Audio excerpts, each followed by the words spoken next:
তো বন্ধুরা, তোমরা তো ঝালমুড়ি কম বেশি অনেকে সবাই খেয়েছো, সবাইকারই ফেভারিট ঝালমুড়ি। হ্যাঁ, তো আজকে সেই দোকানের ঝালমুড়ি কিভাবে বাড়িতে তৈরি করতে হয়, দোকানে না গিয়ে যে তোমরা বাড়িতে কিভাবে তৈরি করবে, সেটাই আজ তোমাদের আমি দেখাবো। ঠিক দোকানের মতোই সুস্বাদু হবে, এটা আমি বলে দিলাম। তো ঝালমুড়ি তৈরি করতে আমি সবার প্রথমে যে জিনিসটা নেব সেটা হচ্ছে মুড়ি। এই হচ্ছে আমাদের মুড়ি নিয়েছি। এরপরে এরপর এখানে আছে শসা কুচি, টমেটো কুচি, পেঁয়াজ কুচি, আলুটা সিদ্ধ করে কাটা, আধখানা লেবু, কাঁচা লঙ্কা, নুন, জিরে, গোটা জিরে, তোমরা চাইলে গুঁড়োও দিতে পারো, ছোলা, হ্যাঁ, ঝুরি ভাজা, সরিষার তেল, এখানে আচার।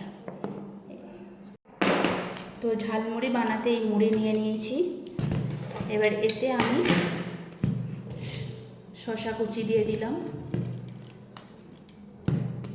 টমেটো কুচি দিয়ে দিলাম, পেঁয়াজ কুচি দিয়ে দিলাম,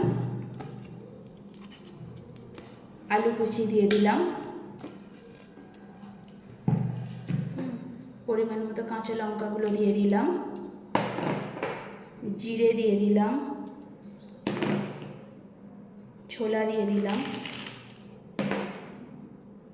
ঝুরি ভাজা দিয়ে দিলাম, তেলটা দিয়ে দিলাম,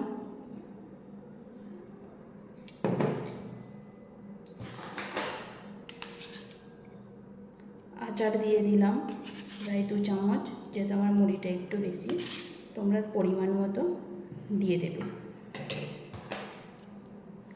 স্বাদ মতো নুন দিয়ে আমি এখানে খুন্তি নিয়েছি মিক্সড করার জন্য, তোমরা চাইলে হাত দিয়েও মিক্সড করতে পারো।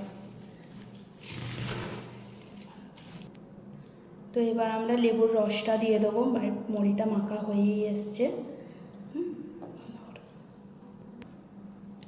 তো আমাদের ঝালমুড়ি রেডি, লেবু দিয়ে মাখিয়ে নিলাম, আমাদের ঝালমুড়ি রেডি, একদম দোকানের মতো খেতে। তো আমাদের ঝালমুড়ি রেডি হয়ে গেল। তোমরা অবশ্যই এটা বানিয়ে খেও। হ্যাঁ, আর ঝালমুড়িটা ভালো লাগলে একটা লাইক করে দিও, সাবস্ক্রাইব করে দিও চ্যানেলটাকে, যাতে আমরা পরের কোনো রেসিপি তোমরা সবার আগে পাও।